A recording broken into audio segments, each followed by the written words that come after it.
Today's video was sponsored by my good friends over at Spider Dude Comics. You can check out their links in the description below.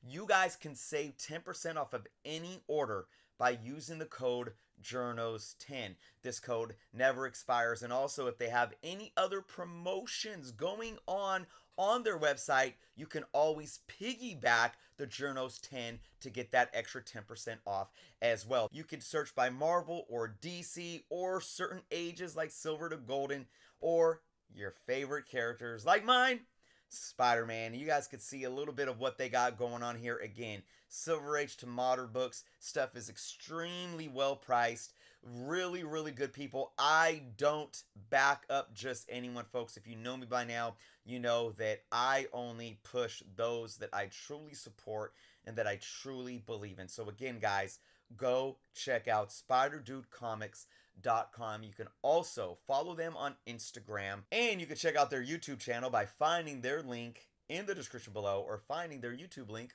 on their website. 321, let's be honest, CGC moved the hobby forward and brought some legitimacy to it. But moving forward, there should be a way to regulate the industry of grading to be a specific standard. I agree.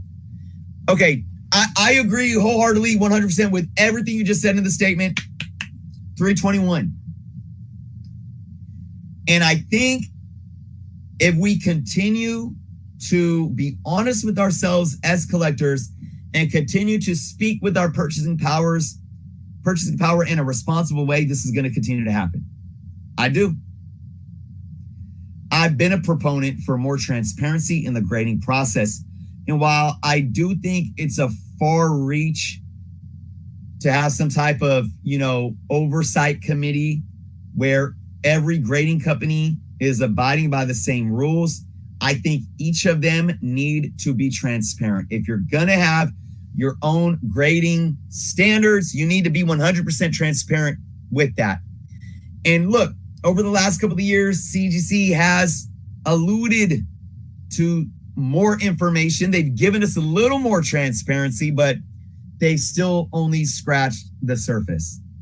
Now, for one thing that you guys don't know, a year ago, I put together a video. I did an audio recording, kind of like if you think about a documentary and you have the narrator. I narrated I believe it was about a 25-minute long video that was going to talk about the history of grading.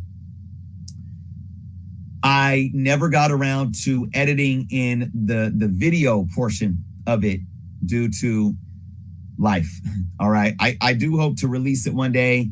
I hope it's not like obsolete by the time I do.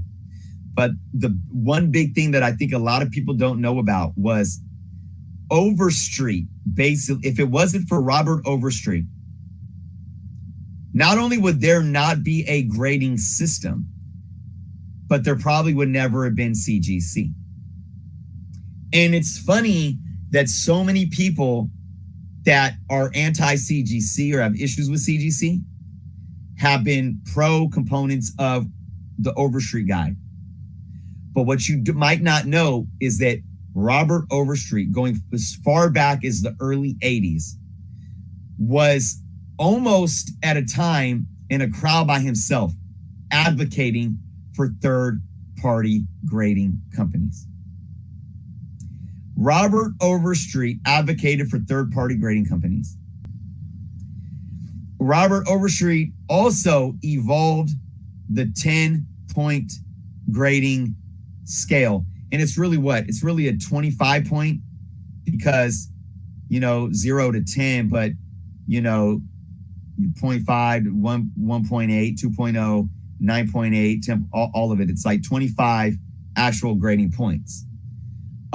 Because if they went to the comic book industry went to a 100-point grading company at one point.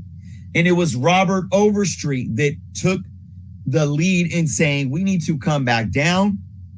And that's another thing. A lot of people say, I remember when it was just poor, good, fair,